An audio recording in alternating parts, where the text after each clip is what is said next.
हाँ, अरे वो ऐसी है नहीं, है नहीं, है नहीं, चिल्लाने से थोड़ी ना आ जाएंगे। नहीं है तो। सावरकर जी,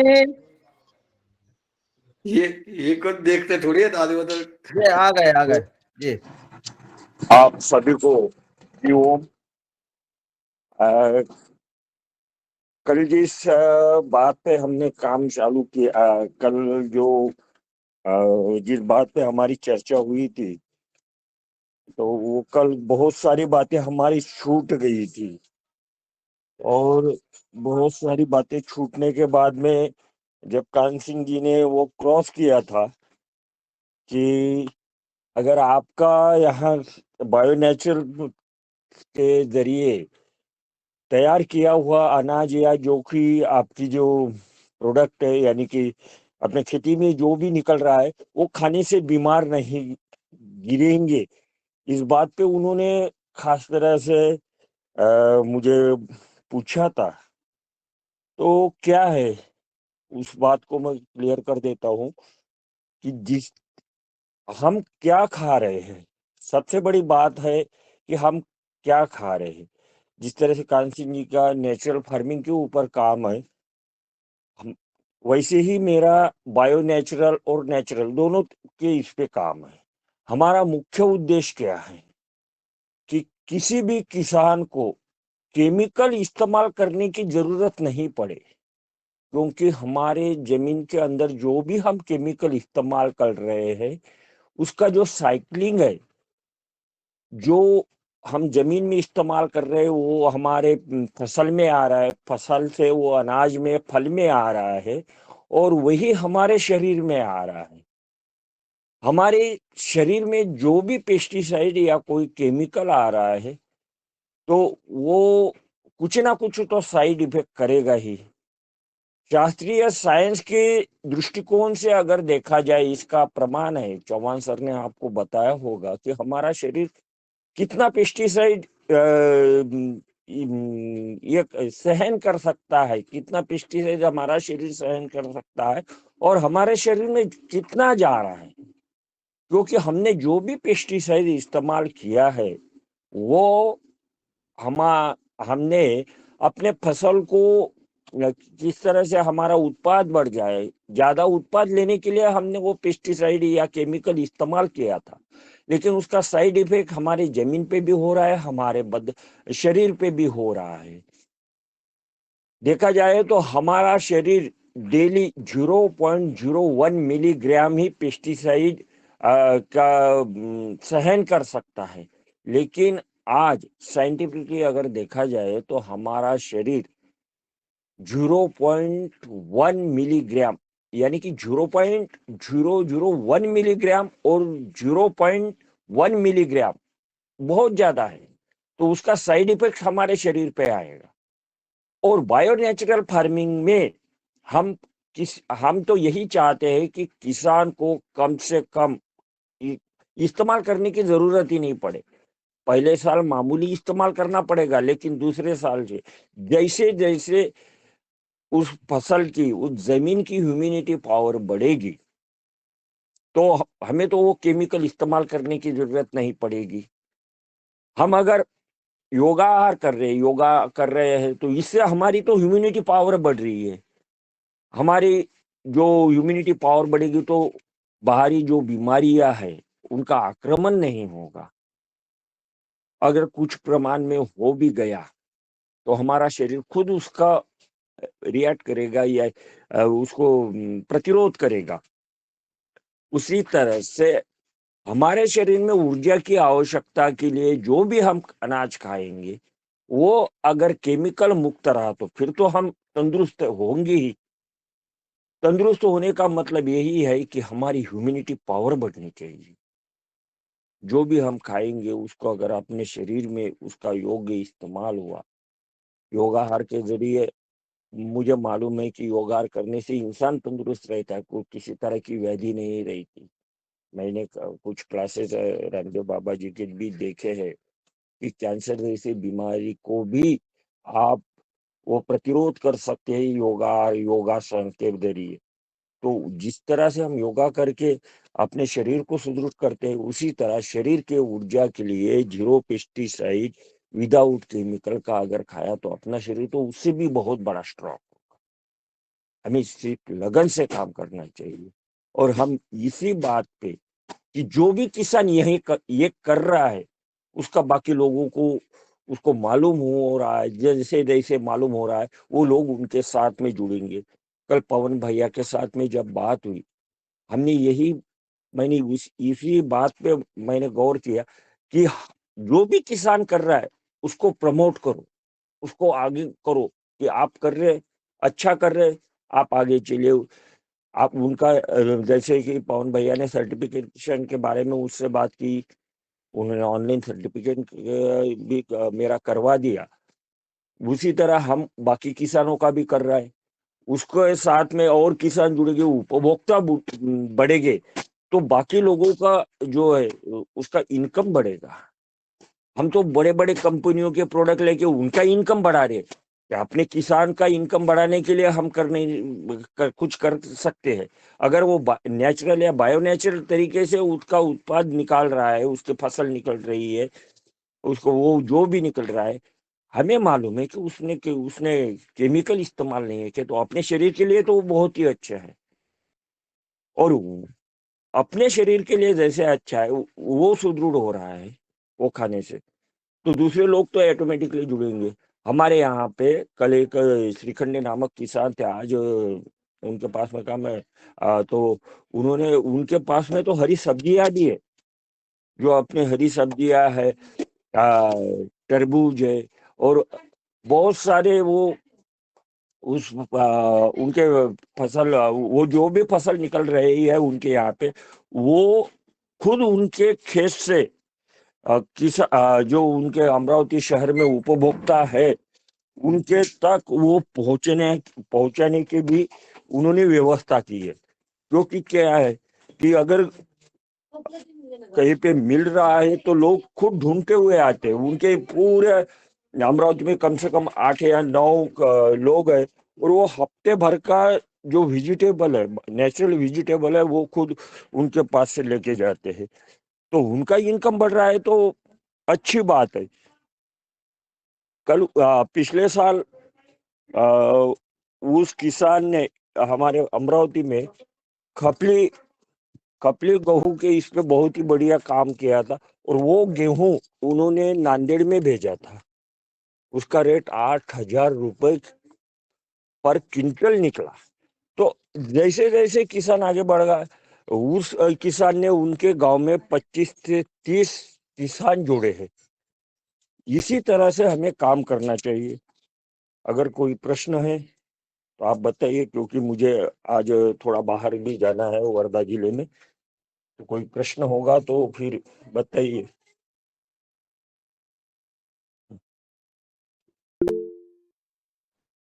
अ, सावरकर जी, ये जो आप काम कर रहे हैं, जो बगीचा पे काम कर रहे हैं, और जैसे कल आपने बताया था चना का, और चना पे और अरहर पे आप लोगों ने जो उपज पे जो नियंत्रण किया है, तो हाँ कीट नियंत्रण के लिए और उसके पोषक तत्व के लिए क्या क्या करते हैं जी वो? यानी फसल को पोषक किन से मिल रहा है और कीट नियंत्रण कैसा हो रहा है जी? हाँ, कीट नियंत्रण के लिए खास करके जो हम नीम ऑयल रेगुलर इस्तेमाल करने की सलाह देते हैं, और अपना दशपर्णी अर्क, अग्नि अस्त्र और ब्रह्मास्त्र, इस तरह से जो भी नेचुरल तरीके से पेस्टिसाइड हम लोग बना सकते हैं, किसान अपने घर पे बना सकता है, वो बनाने का विधि उन लोगों को बताया जाता है। और अगर इल्ली का प्रादुर्भाव ज्यादा हुआ तो उसके लिए हम हमारे फार्म लैब से मेटाराइजियम और बिवेरिया का अल्कलाइन अल्कलाइन बनाया जाता है। तो वो अल्कलाइन इल्ली के ऊपर हम देके उसको कंट्रोल करते हैं और उसका रिजल्ट 25 से 30 दिनों तक उनके फसल में अच्छी तरह से रहता है। वो सब ये लैब और अल्कलाइन वो क्या किसान। हाँ अजय, जो जैसे मान लो हमने कहीं से मेटराइजियम को लाए और अपने उस पर बढ़ाया, या बवेरिया को ला करके उसको बढ़ाया, परंतु आप जो नया शब्द बोल रहे हैं अल्कलाइन, तो ये हाँ, अल्कलाइन कैसा होता है? जो कल आपको जो मेटाराजियम और बिवेरिया के जो मदर कल्चर के वो डिब्बे हमने दिखाए हैं, तो उसके ऊपर जो उसकी लहर रहती है, मेटाराइजियम और बिवेरिया की जो लहर तैयार होती है, उस लहर को हम निकाल के उसको अच्छी तरह से फिर उसको और गाढ़े तरीके से उसको हम मल्टीप्लाई करते हैं। वो मेटाराइजियम और बिवेरिया के अलग अलग इसमें हम उसको मल्टीप्लाई करते हैं। ये तो मदर कल्चर हो जाता है, लेकिन उसकी जो लहर रहती है उसको मल्टीप्लाई करके उसकी जो फिर उसमें से जो कोनिडिया निकलता है, जिस तरह से हम ट्राइकोडर्मा का कोनिडिया निकालते हैं, तो उसी तरह से मेटाराइजियम और बिवेरिया का वो कोनिडिया निकालते हैं, और फिर उसी कोनिडिया को मल्टीप्लाई करके हम वो स्प्रे में इस्तेमाल करते हैं, और उसकी मात्रा बहुत ही कम है। और खास बात यह है कि ये जो मेटाराइजियम बिवेरिया का अल्कलाइन हम हमारे स्प्रे में इस्तेमाल करते हैं इले के लिए, तो इसका प्रभाव किसान खुद अपनी आंखों से अपने फसल में देख सकता है। अगर जो इल्ली उसका जो कंट्रोलिंग है, वो जो मरती है, तो वो किसान ऑटोमेटिकली उसको मालूम पड़ जाता है कि ये इल्ली मेटाराइजियन से मरी है या बिवेरिया से। तो अपने खेत में किसका प्रभाव ज्यादा है? अगर मेटाराइजियन से मरी है तो उसका कलर हरा हो जाएगा, और बिवेरिया से अगर मरी है तो उस फूल के ऊपर सफेद कलर का कोश तैयार हो जाएगा, यानी कि उसके ऊपर सफेद कलर का फंगस तैयार हो जाएगा। हमारे खेत में जब भी हम उसका स्प्रे करते हैं, या फिर हमारे किसान हो हमेशा बोलते हैं कि इल्ली का कलर हरा हुआ है या फिर सफेद हुआ है। इसी तरह से उसको मालूम गिर जाता है कि ये किससे मरा है। और अपने फसल को स्ट्रॉन्ग, यानी कि उसमें जो उत्पाद के लिए दादी ने पूछा है कि हम क्या कर सकते हैं, तो खास तरह से हम ज्यादा से ज्यादा किसानों को जीवामृत तैयार करने को बोलते हैं। उसका स्प्रे करने के लिए बायोमल्टी लिक्विड का इस्तेमाल करते हैं। और उससे भी बढ़कर अगर किसी चीज की जरूरत पड़ी, एमिनो है, फुलविक है, इस तरह से जो बायोमटेरियल का कंटेंट है, तो उसका जो प्रोडक्शन है हमारे लैब में ही करते हैं हम। तो वो हम किसानों को उनके पास में उनको उनके फसल में इस्तेमाल करने के लिए हम उसे उनके पास में पहुंच कर देते हैं। जी, आदरणीय पवन सर का हैंड रेज है, तो मैं उन्हें सादर आमंत्रित करता हूं, वो प्रश्न पूछें। आदरणीय पवन सर। जी जी जी जी, धन्यवाद मेहरा जी। कल बहुत सुंदर हमारी चर्चा भी हुई थी, विकास जी से भी मेरी बातचीत हुई।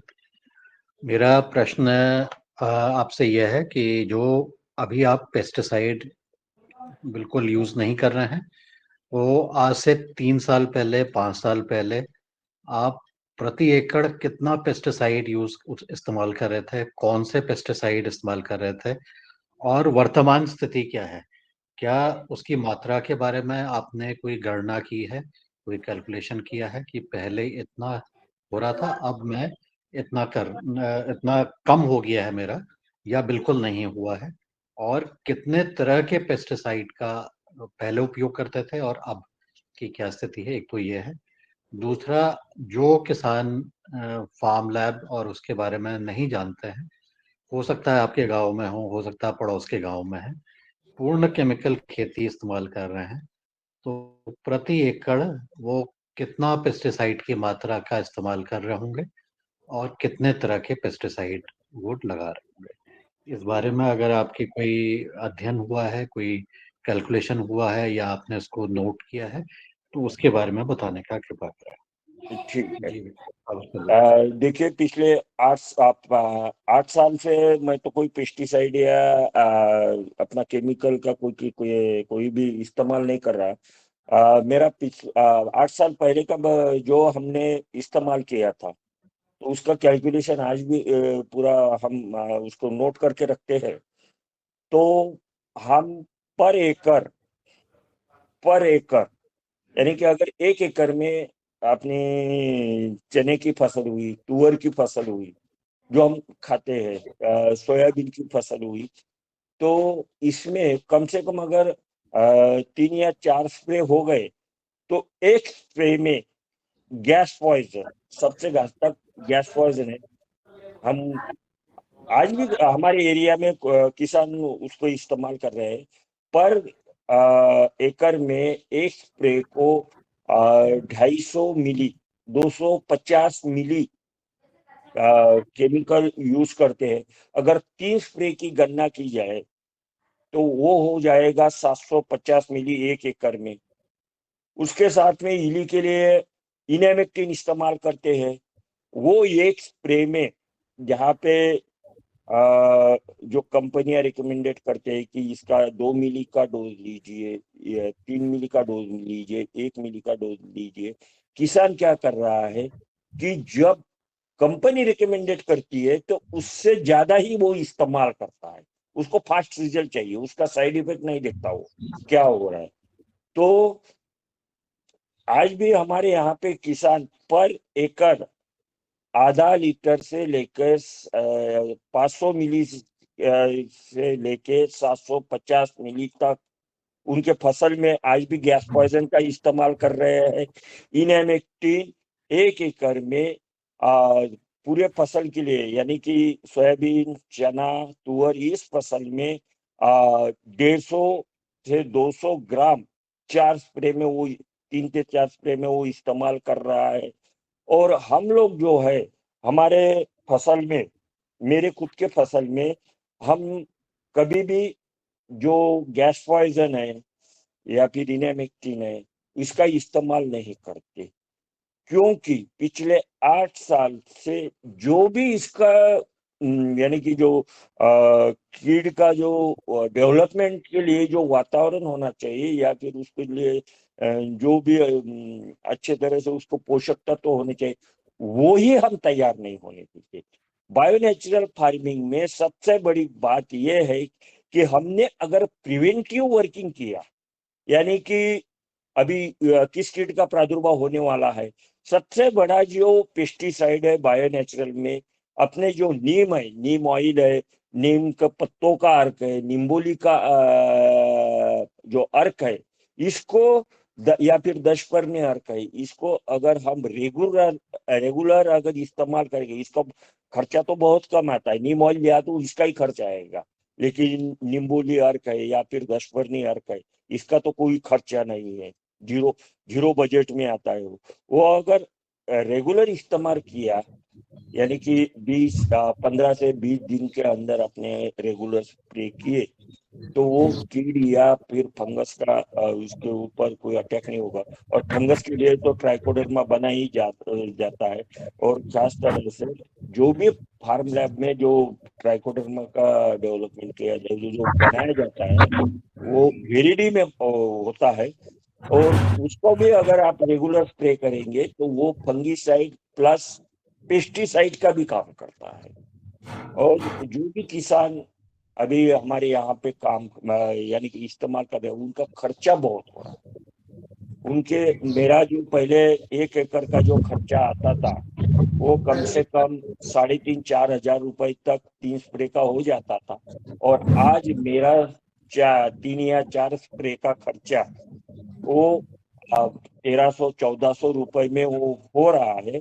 और अगर उसमें उसके अंदर फार्म लैब पे तैयार हुए खाद इस्तेमाल किया जाए, जो खाद है उसको अगर इस्तेमाल करेंगे, तो वो 1,800 रुपए तक हो जाता है।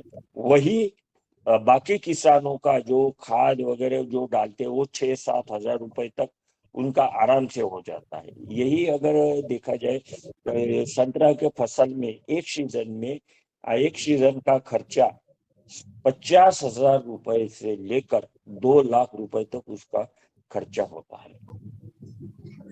जी बोलिए।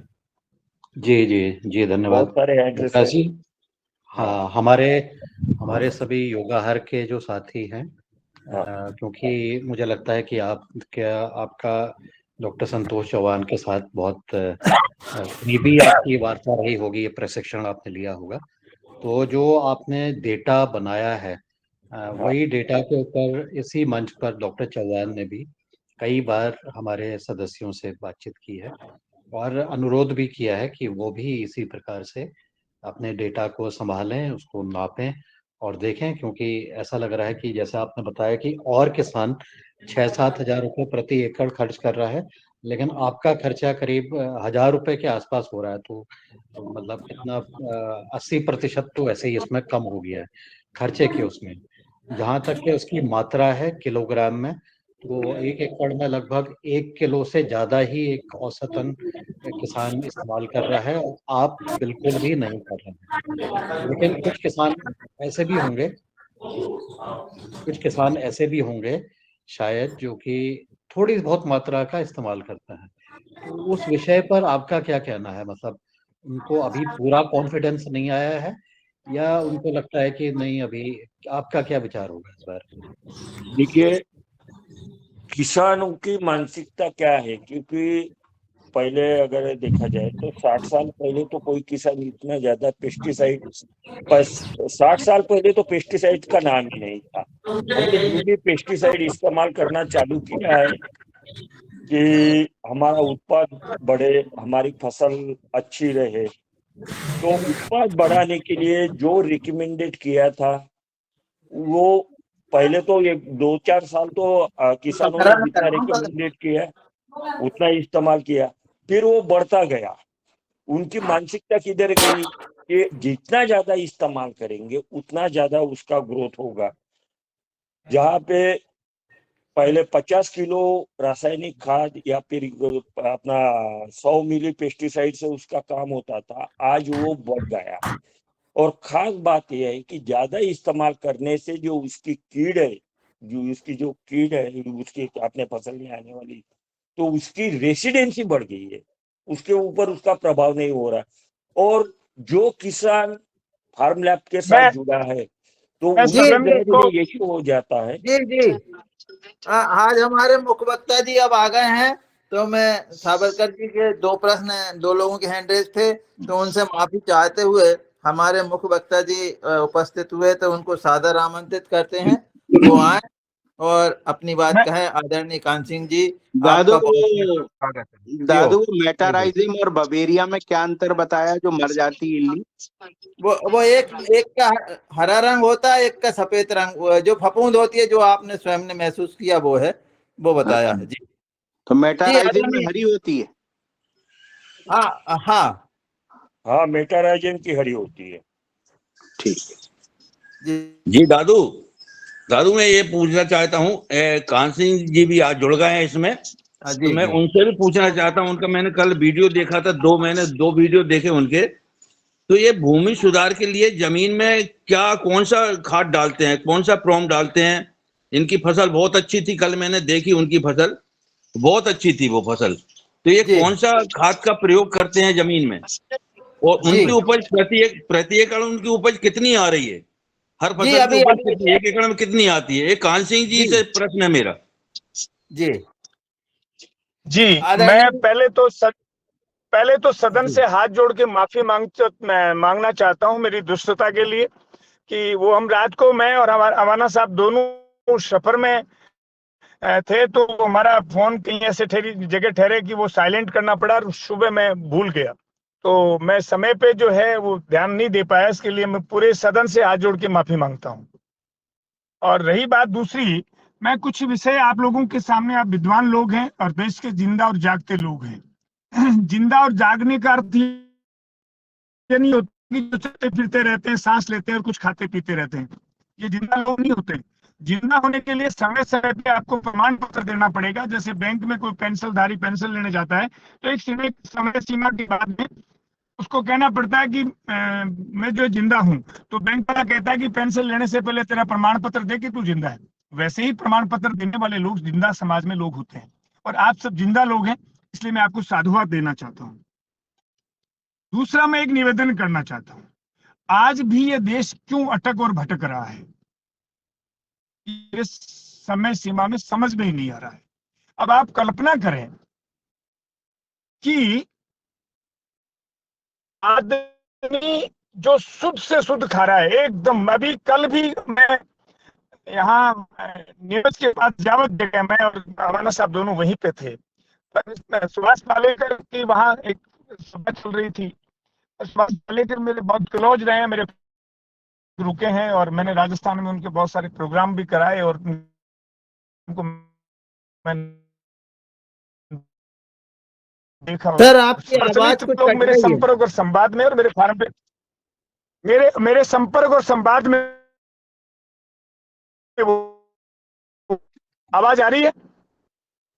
हेलो, कट के आ रही सर, कट कट के आ हेलो, रही है जी, आवाज कट कट के आवाज आवाज आ रही है। कट कट के आ रही है। आवाज जी। कट के आ रही है आपकी। अब साफ नहीं आ रही। हेलो जी आवाज आ रही है अभी? हाँ आ रही है, पर थोड़ी कट कट रही थी, अब आप बोलें तो फिर पता लगेगा। जी, तो ये जो सवाल ये उठता है कि हम इस बात का, कोई भी ऑर्गेनिक खेती करने वाला आपको प्रमाण पत्र देता है क्या कि मेरा अन्न खाओगे कभी बीमार नहीं पड़ोगे? तो फिर उसको क्यों खाए लोग? ये आपको मूल विषय को समझना पड़ेगा। और दूसरा दुर्भाग्यपूर्ण क्या स्थिति है आपको बता दूं मैं, आपने कभी किराने की दुकान खोलने वाले क्यों किसी ट्रेनिंग लेते देखा है?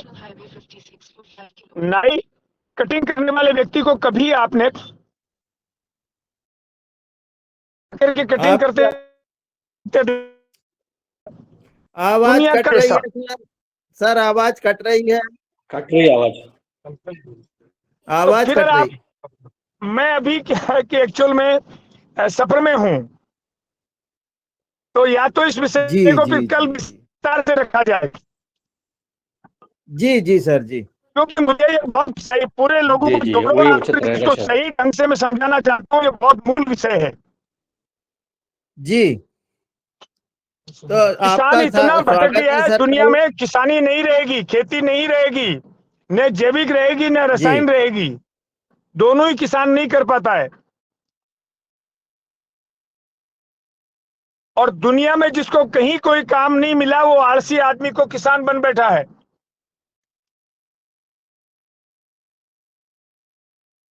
इसलिए कल इसको विस्तार से रखते हैं, मैं माफी चाहता हूं। जी जी जी जी सर जी जी। जी ये कल इसको रख लिया जाए, मेरे ख्याल से वो बहुत ज्यादा हाँ डिस्टरबेंस जी हो रहा है इसमें, हाँ आवाज नहीं आ पा रही है। ठीक ठीक है सर। जी जी जी जी। तो ठीक है फिर ओके। से आप आदरणीय अपनी बात को जारी रखें, मैं भी सुन रहा हूँ, उसमें जुड़ रहा हूँ, मैं जी जी सुनता जी, आप भी सुनिए। अब मैं रहूंगा। पुनः आदरणीय आप सावरकर जी म्यूट कर को लीजिए, म्यूट। सादर आमंत्रित करता हूं। और जैसे अभी हैंडरेज था स्वास्थ्य शरद भैया का, तो यदि वो सावरकर जी आप हैं, माइक खोलें, जो उन्हें भी कहीं जाना। हाँ हाँ जी जी हाँ जी। हाँ। तो आदरणीय शरद भैया आप प्रश्न करें, आप क्या पूछ रहे थे? दादू मैं पूछ रहा था वो मेटाराइजिम और उसमें जो इल्लियां मरती हैं बबेरिया में, तो मेरा हाँ जो था कि दोनों में कलर में जैसे हरा मेटाराइजिम में आ रहा है, तो हाँ। इससे फिर क्या मतलब हमें क्या पता चलता है, क्या करें हम आगे? हमारे यहाँ नहीं लाखों इल्लियां मरी इससे, हरे कलर की हो गई थी। हाँ, क्या स्प्रे किया था आपने? मेटाराइजिम का किया था और बबेरिया भी हाँ मिक्स मेटा, किया था। हाँ मेटाराइजियम और बेवेरिया का जो हम अगर स्प्रे करते हैं इल्ली के ऊपर, तो उससे क्या होता है, जिस तरह से वायरस रहता है ये जैसे बुखार के लिए बुखार का वायरस, कोरोना वायरस जैसा आया था, तो उसी तरह से हमारी फसल में मेटाराइजियम और बिवेरिया, ये जब हम स्प्रे करते हैं तो हमारे फसल में वो और हमारे जमीन के अंदर वो मल्टीप्लिकेशन होती है। जब हम स्प्रे करते हैं तो जो ये फंगस जब वो इली के संपर्क में जब आता है, इली उसके संपर्क में जब आती है, तो वो इली के ऊपर उसका मल्टीप्लिकेशन चालू, वो खाना चालू कर देता है उसको। उसी अब अगर देखा जाए, गैस पॉइजन सिर्फ इल्ली को मारता है, उसके जो अंडे रहते हैं उसको नहीं खत्म करता गैस पॉइजन कभी भी, लेकिन मेटाराइजियम और बिवेरिया वो अंडों को भी खत्म करता है। बहुत वो बढ़िया। अंडे खत्म करने के बाद में जो उसका प्रादुर्भाव है वो बहुत कम हो जाता है। गैस पॉइजन जो भी किसान हमने देखा है, मैंने देखा है हमारे एरिया में जब स्टडी किया, तो गैस पॉइजन का स्प्रे करने से इल्ली तो 2-3 घंटे में खत्म हो जाती है, लेकिन रिटर्न वही इल्ली 4 या 5 दिन में उस फसल में दिखती है। क्योंकि क्या हो जाता है कि जब वो किसान गैस पॉइजन का स्प्रे करता है, इल्ली खत्म करने के बाद वो जो उसके अंडे है उसके लिए जो टेम्परेचर होना है, जितना टेम्परेचर होना उसको उगने के लिए और फिर से वो इल्ली को जीवित उसमें से इल्ली निकलने के लिए, तो वो टेम्परेचर मेंटेन करके रखता है फसल में। इससे क्या हो जाता है, किसान को बार बार स्प्रे करना पड़ता है। वही अगर मेटाराइजियम बिवेरिया का जो अल्कलाइन है उसका अगर स्प्रे किया तो वो उसके लिए अंडे को भी खत्म करता है, और जो अंडे के लिए जितना टेम्परेचर होना चाहिए वो उस फसल में तैयार नहीं होने देता, और लॉन्ग ड्यूरेशन तक हमारा जो फसल है वो सिक्योर हो जाता है। ये टेम्परेचर कितने तक करना चाहिए सर इसको? नहीं, वो टेम्परेचर जो मैंने बताया है, जो हम स्प्रे करते हैं वो तो हीट है, गैस पॉइजन बहुत ही हीट है, तो वो तो नेचुरली हो जाता है टेम्परेचर। जिस अगर बरसात के टाइम में हमारा फसल के अंदर या बाहर अगर देखा जाए तो 26 से लेकर 33 तक का टेम्परेचर हमारे फसल में हमेशा ही रहता है। उसके ऊपर अगर गया तो फिर फसल के ऊपर वो उसका साइड इफेक्ट है। अभी तो हमारी इधर 38 के ऊपर ही वो टेम्परेचर है।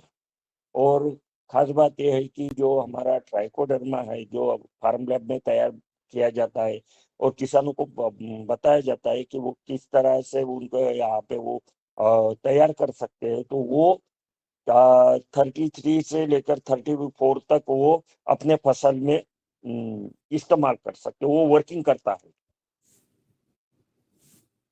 और नारायण जी, हमारे स्प्रे के बाद कितनी देर बाद ये मतलब फंगस एक्टिवेट हो जाती है इल्ली के ऊपर? इल्ली के संपर्क में आते ही वो एक्टिवेट हो जाती है। और ये अगर स्प्रे किया तो अपने इल्ली अगर इसके संपर्क में आ गई तो वो पहले तो खाना बंद कर देती है, खाती ही नहीं, और वो वैसे ही वो भूख से मर जाती है। और 3 से 4 दिन उसको खत्म होने को लगते हो, और फिर से अगर दूसरे के खेत से वो तितली उसकी जो पतंग है जब तक नहीं आते तब तक तो हमारा प्रोटेक्शन ऑलरेडी हो जाता है। हमारे हमने बायो नेचुरल या नेचुरल फार्मिंग में देखा है कि किसानों को 4 या 5 स्प्रे करने की आवश्यकता नहीं होती। उसका एक टेबल तैयार करके रखा है हमने, कितने कितने दिनों के बाद में उसका स्प्रे करना चाहिए। ज्यादा से ज्यादा तो 30 स्प्रे में उसकी फसल आ जाती है। हमारे यहाँ जो मूंग है वो 2 पत्ती हो गई इस समय, तो हाँ, मूंग में जो हम लोग का स्प्रे होता है ना, मेटाराइजियम बवेरिया का, हाँ, तो इसमें नीम का तेल मिला सकते हैं क्या? आराम से मिला सकते हैं सर। अच्छा, जिससे कोई मतलब इफेक्ट नहीं पड़ता उसमें? मेटाराइजियम बिवेरिया ये नेचुरल हमारे यहाँ जो जब मूंग में जब इल्ली तक आती है, मूंग में मूंग जो में, इल्ली आती है वो फूल को खा जाती है तुरंत, हाँ, ये सबसे बड़ा तो नुकसान है। देखिए जब वो कली के ऊपर रहता है उसी टाइम पे हमें उसका स्प्रे करना चाहिए। किसानों का क्या है, जब तक उसकी कीड़ उसके ज्यादा अटैक हो जाने के जब तक ज्यादा अटैक अपने आंखों से जब तक दिखाई नहीं दे तब तक हम कुछ भी नहीं करते। उसका तो शेड्यूल होना चाहिए। फसल लोगों का क्या है कि अपने खेत के बांध पे गए, वहां से देख लिया, हाँ दिख रही है, लेकिन वो देखना चाहिए हमें अभी क्या करना चाहिए। हम क्या करते हैं कि उसका एक जो शेड्यूल है वो प्रिवेंटिव शेड्यूल तैयार करके रखते हैं ये कि स्प्रे इतने करने दिन। से सर, ये हाँ, स्प्रे करने से ज्यादा फायदा होता है, गोबर की खाद में हम या बर्मी में मिला के फेंकते हैं उससे ज्यादा फायदा होता है? दोनों से ही फायदा हो जाता है। बर्मी में मिला के अगर डाला जाए या डिकम्पोज किया हुआ शेन के खाद में अगर डाला जाए तो अपने जमीन के अंदर वो ज्यादा मल्टीप्लाई हो जाता है। और स्प्रे से अपने फसल में जो आप दोनों तरह से उसका वो इस्तेमाल कर सकते हो, दोनों से ही उसका फायदा है, खाद जैसे और वर्मी कंपोस्ट में। आज हाँ, हमने खाद में बबेरिया और अपना ये मिलाया, मेटाराइजिम, तो इसको हाँ, कितने दिन बाद हम खेत में एप्लीकेशन करें? जैसे आज हमने गोबर में खाद में मिला के और गीले हाँ, बोरे से ढक के रख दिया, तो अब हाँ। आप इसको कितने दिन बाद हम यूज करें खेत में? 7 से 8 दिन के बाद में। 8 दिन बाद, हाँ। और उसका टेम्परेचर देखना, उसे जी छाव में रखिए, उसका टेम्परेचर उसको ठंडा रखिए। जब उसको जी मल्टीप्लाई होने के लिए उसको ठंडा होना बहुत जरूरी है। जी। और मेटाराइजिम और बबेरिया से केचुओं पे क्या इफेक्ट पड़ता है? नहीं, कुछ भी नहीं है।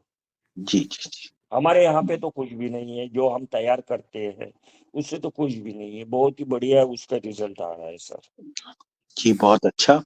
हम लोगों ने भी जब मक्का में हमारा फॉल आर्मी बर्म लगा था, हमने हाँ, दोनों को मिला के डाला, तो अंदर से इल्ली निकल के बाहर मरी, नीली पड़ गई, कोई हरी पड़ हाँ। गई, कोई कुछ पड़ गया, ऐसा हजारों उससे की तादाद में इल्ली मरी उसमें। उससे क्या हो जाता है, मेटाराइजम का और बिवेरिया का जो फंगस है वो अपने फसल को सिक्योर करने के लिए उसको बहुत ही बढ़िया तरह से वो बाहरी कीड़ या फिर जो अपना नुकसान पहुंचाने वाला फंगस है उसको पूरी तरह से कंट्रोल कर देता है। इसी तरह से ट्राइकोडर्मा का जो फंगस है वो उसका तो काम ही है, वो तो बहुत ही बढ़िया है। लेकिन इसका वो इससे आगे मेटाराइजम बिवेरिया है और ये कीड़ के लिए बहुत ही बढ़िया है। कुछ लोग हमारे इधर बोलते हैं उसको सांपले, चिकट सांपले, या फिर उसको जो लाइट्स वगैरह रखने से भी अपना बहुत ज्यादा कंट्रोल हो जाता है। और अगर इसका हमेशा के लिए किसान अगर उसको यूज करेगा तो उसका जो खर्चा है वो बहुत कम आता जाएगा। बहुत अच्छा। अब मैं नारायण सर को बुलाता हूँ, नारायण भैया को, उनका हैंड रेस आए। नारायण भैया,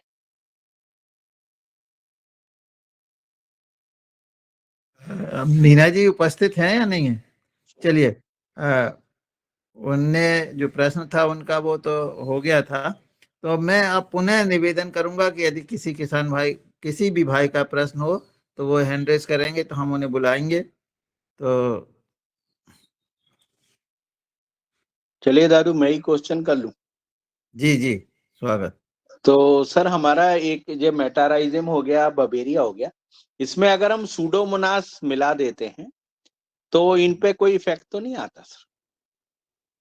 सुडोमोनास हम ज्यादातर जब बीज की बुआई करते हैं उसी समय इस्तेमाल करते हैं, तो उसको अलग अलग इस्तेमाल करने से इसका रिजल्ट अच्छा आता है। जी जी अलग अलग इस्तेमाल कीजिए, एक साथ मत कीजिए। जी जी जी। बहुत अच्छा। जो हम प्रैक्टिकल करते हैं वही हम आपको बताते हैं। हमने सुडोमोनास, मेटाराइजम और बिवेरिया एक साथ, सिर्फ मेटाराइजम और बिवेरिया को ही एक साथ हमने इस्तेमाल किया। सुडोमोनास को उसके साथ में इस्तेमाल कभी भी नहीं किया। उसको बीज बोआई के पहले ही हम उसी समय इस्तेमाल करते हैं। एजोबैक्टर हुआ, सुडोमोनास हुआ, पीएचडी हुआ, ये हम बीज बोआई के समय जो हम बीज कल्चर तैयार करते हैं उसमें उसका इस्तेमाल करते हैं, बाद में सुडोमोनास का इस्तेमाल नहीं करते। जी बहुत अच्छा। मुन्नीलाल सर जी का हैंड रेस है। जी जी जी। ओम सादर प्रणाम आदरणीय सावरकर जी। मेरा निवेदन है, अभी हम मूंग बोने वाले हैं और हमारा खेत का गेहूं कट गया है और हमारे पास वर्मी कंपोस्ट खाद है, देसी गाय का गोबर है। हाँ। तो उसके साथ और कुछ डालना पड़ेगा कि सिर्फ गहरी जुताई पहले करें या ना करें, कैसे करें? अभी आपके जमीन आप पानी की सिंचाई करके ही बोते होंगे सर? पानी पानी उसका क्या पानी देके बोते हैं ना? जी जी नहीं, जी। यहाँ पानी पर देखिए। सूखी बोनी ज्यादा होती है और फिर सूखी पानी दिया जाता है। बाद में पानी दिया जाता है। तो उसके अंदर आप अगर डाल सकते हैं, आपके पास में अगर ट्राइकोडर्मा है, ये आपके यहाँ पे अगर कोई फार्म लैब होगी तो वहां से ट्राइकोडर्मा लीजिए, उसको मल्टीप्लाई कीजिए और वो उस खाद में डालिए, वर्मी कंपोस्ट में डालिए, और उसे फिर अपने इसमें खेत में जब बोआई करते हैं, ट्रैक्टर से बोआई करते होंगे आप? जी जी जी। हाँ, ट्रैक्टर में बुआई करते होंगे तो वो जो बुआई करते समय आप अपने वो जो उसका चर रहता है, ये उसकी जो लाइन रहती है उसके अंदर आप डाल सकते हैं सर। हम लोग हमारे यहाँ पे, क्योंकि अगर देखा जाए तो 1 एकड़ को कम से कम अगर वर्मी कंपोस्ट अगर डाला जाए तो 5 क्विंटल होना, तो हम उसको कम मात्रा में जब अपना बीज बोते, वो जो लाइन रहती है उसमें हम लेबर के हाथ से या फिर ट्रैक्टर से उसी लाइन में हम वो डाल देते हैं। और उसके बाद में जैसे चना हुआ, चने के लिए तो हमें पानी देना पड़ता है, तो उसके बाद में पानी देने के बाद में वो उसका बहुत ही अच्छा रिजल्ट आता है। और खास करके जिस किसान के पास वर्मी कंपोस्ट भी नहीं है, वो गाय का गोबर का खाद भी नहीं डाल रहा है, और केमिकल रासायनिक खाद भी की भी उसको आवश्यकता ना हो, वो डाल नहीं सकता, तो हमारे लैब ने उसके लिए एक मल्टीपर्पस खाद का निर्माण किया है। चाहे तो फिर वो उसे लेके उसके फसल में इस्तेमाल करे, तो वो भी उसके जमीन के अंदर बहुत ही अच्छा काम करता है, और बाद में उसे किसी भी तरह का रासायनिक खाद इस्तेमाल करने की आवश्यकता नहीं है। और उसी खाद से उसका जो जैसे अपना गोबर का खाद है या फिर वो वर्मी कंपोस्ट है, उससे अच्छा वैसे ही रिजल्ट इसका भी आता है। बार बार अगर इस्तेमाल किया है, साल में 2 बार, तो उसका जमीन का पीएच मेंटेन करने के लिए वो, और उसकी फसल अच्छे आने के लिए वो फिर उसको उपयोग में लिया जाता है, और अपने फसल की ह्यूमिडिटी पावर भी उससे अच्छी रहती है। जी जैसे बहुत बहुत गोबर का बहुत बहुत खाद धन्यवाद वर्मी आपको। कंपोस्ट का काम करता है, उसी तरह से, यानी कि किसी भी तरह से देखा जाए तो किसान का खर्चा कम करके उसको जमीन को बचाने के लिए हमें पूरा प्रयास करना चाहिए। जी। जी, और मैंने मैंने रासायनिक खाद की नो एंट्री, हमारे किसी फार्म में रासायनिक बहुत खाद ही का बढ़िया प्रयोग सर, नहीं किया जाएगा, बहुत ही उसको बढ़िया, प्रतिबंधित किया है टोटल। बहुत बहुत ही बढ़िया है। जब घर की ही दाल रोटी सब्जी से अपना पेट भर रहा है तो फिर होटल का क्यों खाना? अपने अ, ही पास है सब। अ, सर मेरा एक हम्म। प्रश्न है। प्रश्न ये है कि हमारे यहाँ जो मूंग है, तो उसका मूंग का शेड्यूल कैसे बनाना चाहिए? कि अभी बोनी होगी, और बोनी हमारे यहाँ ज्यादातर सूखी होती है और उसके बाद पानी दे दिया जाता है, तो हमें जो कीट नियंत्रण के लिए जो शेड्यूल है आपका, वो कैसा कैसा होगा? देखिए, जब आपका पानी की सिंचाई, पानी देने की सिंचाई हो गई बोने के बाद में, जब 2 पत्ती हो जाता है मूंग, तो उस समय जो अपने आपके पास तो वो सब है दादू, तो आपको तो बाहर का कोई लेने का आवश्यकता नहीं है। तो वो जो कीट है उसका स्प्रे कीजिए मूंग की बुआई के 15 दिन के बाद। जब वो 2 पत्ती हो जाता है, 4 पत्ती हो जाता है, उस समय उसका स्प्रे कीजिए। और जी बाद में जब अपना मूंग जब उसको कली आती है, फूल की अवस्था में आती है, तब कीजिए। किसी अगर बीच में अगर कोई कीट का या फिर कोई रोग का अगर प्रादुर्भाव दिखा तो उस समय आप स्प्रे कर सकते हैं। या फिर हमारे शेड्यूल से हम 3 स्प्रे, यानी कि पहला बुआई के 15 से 20 दिन के अंदर, दूसरा अपने फसल को कली या फूल आने के समय, और बाद में उसके अंदर जब उसके ऊपर जब फली आती है उस समय, इस तरह से 3 शेड्यूल 3 या 4 स्प्रे इसी तरह से हम लोग करके अपने मूंग की फसल की सिंचाई कर सकते हैं, यानी कि वो फसल तैयार कर सकते हैं। जैसे जी, हमारे जी, यहाँ जी। पे सोयाबीन का करते हैं, चने का करते हैं और तुअर का जो है, तुअर के उसमें तो हमें जब तक उसके अंदर जो मिक्स खेती रहती है, इंटरनल क्रॉप लेते हैं, तो इंटरनल क्रॉप में हमारा सोयाबीन निकलने के बाद में हम तुअर के इसमें जब उसके कली तैयार हो जाती है, वहां से लेके फसल पूरी तरह से तैयार होने तक हमारा वहां पे भी 3 ही स्प्रे होते हैं।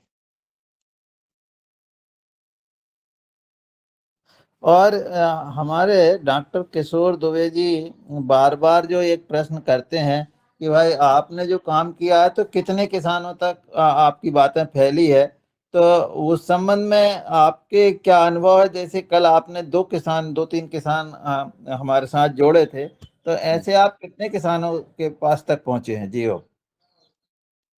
मैं पिछले वैसे तो मेरा खुद की खेती के ऊपर 8 साल से काम चालू है और 3 साल हो गए मुझे बायो नेचुरल में काम करा। पहले मैं नेचुरल में करता था, लेकिन उससे क्या है, थोड़ा क्या बहुत ज्यादा यानी कि वो उसकी जो फसल की उत्पाद है वो बहुत कम हो रही थी। तो बायो नेचुरल करने के बाद में मेरा जो है उत्पाद है वो बाकी किसानों के बराबर, अभी तो उनके आगे निकल गया हूँ मैं। तो जब मैं ये कर रहा था तो जो किसानों को ये मालूम पड़ा कि ये लोग इस तरह से खेती कर रहे हैं, तो वो जुड़ने के बाद में सबसे पहली बात ये है कि आप जो कर रहे हो वो बताने के बजाय वो दिखना चाहिए। आप उसको दिखेगा वो अपने पास आएगा। तो वो किसान मेरे साथ में जुड़े, मेरा फसल देखा, मेरी खेती देखी। देखने के बाद में हमें भी करने की जो आवश्यकता है, हम भी करना चाहते हैं। तो फिर वो लोगों ने मेरे साथ जुड़ के उन्होंने अपने यहाँ पे काम चालू किया। फिर उनके साथ में और किसान लोग जुड़े।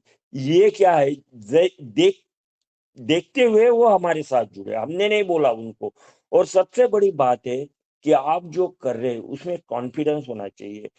हमने कॉन्फिडेंस से वो किसान के अंदर कॉन्फिडेंस तैयार किया है कि आप ये कर सकते हैं, जो कि सबसे बड़ी बात है। आप कुछ अच्छा कर सकते हैं, इसका कॉन्फिडेंस किसी को में नहीं है। हाँ, बुरा कर सकते हैं, ये कॉन्फिडेंस है। उसके अंदर की अंतरात्मा को जगाना चाहिए कि भैया ये करने से ऐसा हो जाता है, उसकी इच्छा है। हमारे मराठी में एक कहावत है, शिवाजी जन्माव पण शेजाऱ्याच्या घरी। आपल्या खुद के घर में क्यों नहीं? तो उसे बताना चाहिए। अगर आप सही मार्गदर्शन सही तरीके से करेंगे तो आपका ही फायदा है। करना है।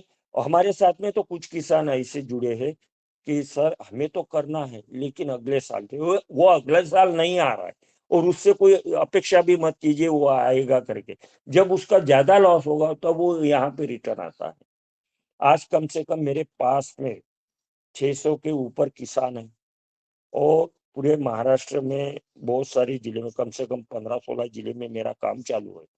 और 15-16 जिलों में बहुत ज्यादा किसान नहीं है। एक जिले में कहीं कहीं एक ही किसान है, कहीं पे 4 किसान है, लेकिन वो लोग कर रहे हैं। उनका देख के बाकी लोग के आपका जो खर्चा है वो कम हो रहा है। सबसे बड़ा क्या है, खर्चा कम होना, फसल अच्छी निकालना और